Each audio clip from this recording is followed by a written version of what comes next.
The Quran has absolute truth in it. For us it is al-haqqul yaqeen. The Quran is divinely protected. That's what Allah says. And Allah has commanded us in the Quran, بَعْدَ أَعُوذُ بِاللَّهِ مِنَ الشَّيْطَانِ الرَّجِيمِ. He says, وَجَاهِدْهُمْ بِهِ جِهَادًا كَبِيرًا. Wage a mighty jihad against the forces of evil, the forces of falsehood, the rivals to the truth in the world, the oppressors. Wage a mighty jihad against them using the Quran as your weapon. And so we turn to the Quran to respond, first of all, to the virus. And when we do that, Allah tells us in the Quran that He has created this universe, this material universe, bil-haqq. And that is, the truth is embedded in Allah's creation. If truth is embedded in Allah's creation, and a virus comes from nature, then that virus will not envelop the whole world. That will be an unjust order, not a moral order. A virus which comes from nature, which embraces all of mankind, could not come from a universe which is created with truth, and with truth embedded in it. And so, we therefore conclude, since this virus has embraced all of mankind, anywhere you go in the world today, governments are now following the script sent by the World Health Organization. And therefore, wherever governments control people, anywhere in the world today, the virus is present. And they are very eager in counting the numbers of people who have been infected by the virus. They're not too particular about how accurate their diagnosis is. It could be a common cold, but no, this is virus. And they're not too particular really on counting how many people actually die from the virus. Someone could die from a heart attack. No, it's a virus.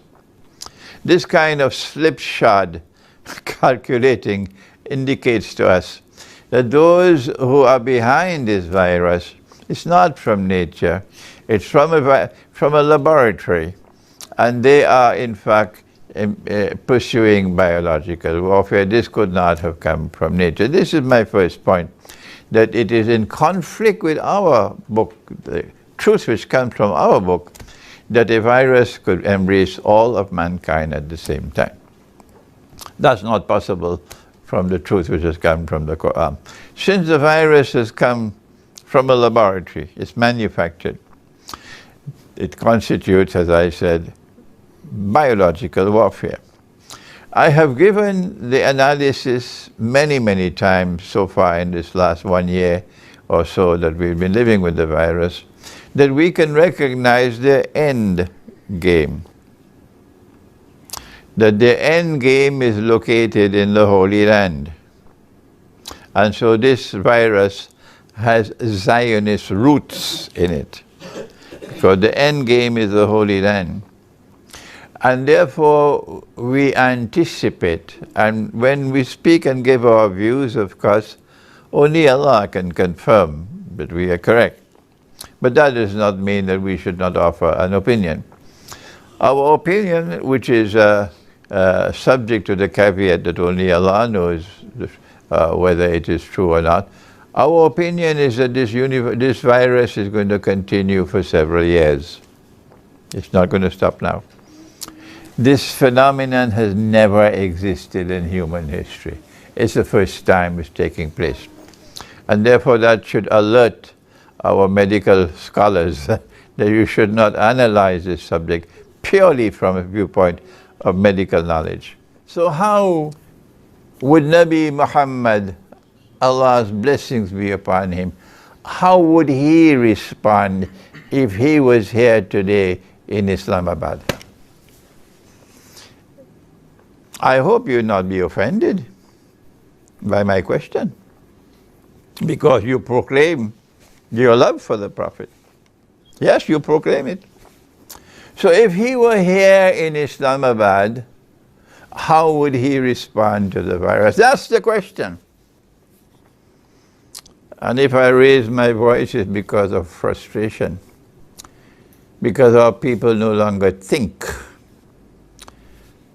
And I'm so conscious of the fact that Dr. Muhammad Iqbal declared, he said, this ummah stopped thinking 500 years ago. Yes, what a pathetic state.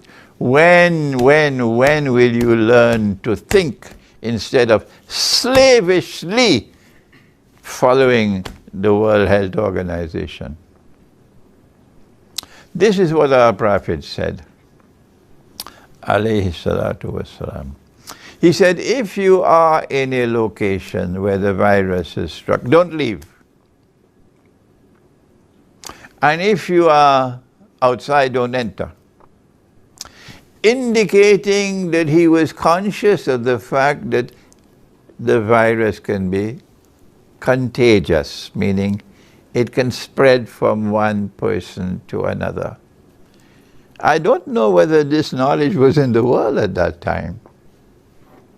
And therefore, a virus can lead to an epidemic or plague. But what he said amounted to quarantine.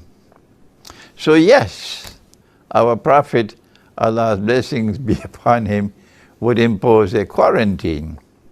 But he would impose the quarantine only when there is adequate evidence that a plague or an epidemic is in place. One sparrow doesn't make a summer. A lovely English expression. So one person falling ill with a virus doesn't make an epidemic, which requires quarantine. You have to have the evidence, and the evidence must not be cooked in a kitchen by people who have lost all contact with truth. The evidence must be accurate before our Prophet ﷺ would recognize that there is an epidemic in a place. What we have with us today is so many cooks cooking a false diet in a kitchen, telling us that the epidemic is here and everywhere. And we, like cattle and like sheep, we follow what they say. Of course, the media. He said one more thing. He said, if you are in a place where the virus has struck, and you don't leave, you remain, and you die, you go to heaven. No government can say that. The World Health Organization is miles and miles and miles away from even a sniffing of making a statement like that. No scholar, no university can say that. Only a prophet of the one God can speak like that. That if you die from the virus by staying, not running, you would be shaheed, you would be a martyr, you would enter into heaven. الآن نعيش في زمن الكورونا. في فقه التحولات، ما موقع زمن الكورونا وما بعد الكورونا؟ أشرنا إلى الكورونا في كتاب لصوص المنطلقات عندما تكلمنا عن الأوبئة. نعم. وتكلمنا عن الكوارث التي تجري في أمة محمد صلى الله عليه وسلم، وهو عبارة عن جرثومة معروفة من سابق الزمان. نعم. إنما طورت. نعم. ترجع المسألة هنا للمسلم من أمرين. نعم. الأمر الأول يعرف أن هذا شيء مصنع. نعم. هذا بالشيء بديهي. نعم. أنه مصنع لأسباب يعرفوها أصحاب هذه نعم. الفكرة، إما اقتصادية أو سياسية أو نعم. اجتماعية أو غير ذلك، وحتى دينية. نعم. الأمر الثاني أن مثل هذه العلل ستستمر وستظل كل يوم تتطور، كل يوم يأتي مثلها وشبهها. الشيء الغريب في هذه المعروفة بالكورونا أنها ارتقت إلى نوع من أنواع العلامات من علامات الساعة، لأنها حدث لا يشبه حدث. أولا أنها شملت العالم، وغالبا في الأزمان الماضية الأمراض ما تشمل العالم. إذا معنى ذلك أن هذه تدل على أنها مصنعة. الأمر الثاني أنها علامة من العلامات التي ينبغي أن يتنبه المسلمون من خلالها أن هناك خطر يتعلق بعلاقة الأمة الإسلامية بمهندسي الأزمنة الذين يعبثون بالشعوب والأمم لأجل يحافظ الإنسان على نفسه، يحافظ على ولده. في كتابنا النبذة الصغرى باب كامل حماية المسلم من الفتن، كيف يحمي نفسه من الفتن. الكورونا فتنة وصراع ونزاع في الصحافة، في الإعلام، في كل شيء. كيف يمسك الإنسان نفسه؟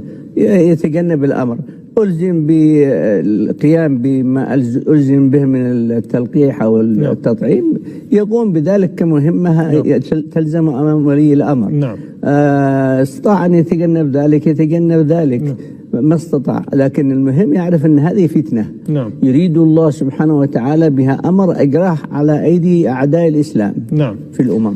يا من له عقل من أهل الأرض، إن عجزت دولكم الكبرى ومستشفياتها وتقدمها الطبي عن دفع هذه الفيروسات والبلاء، ففي مثل هذه الوجهة إلى الرب ومن مثل هذه المجامع تداوى، فاطلب الدواء من موطنه، واطلب الدواء من محله، واطلب الدواء من عند أهله.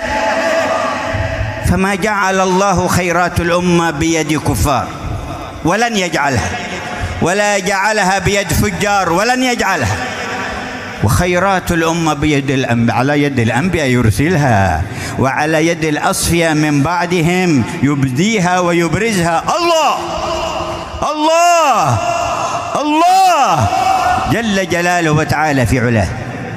فدعونا في اجتماعاتنا، ودعونا في زياراتنا، واطلبوا الشفاء بها، واطلبوا كشف الكرب بها، واطلبوا دفع الشدائد بها.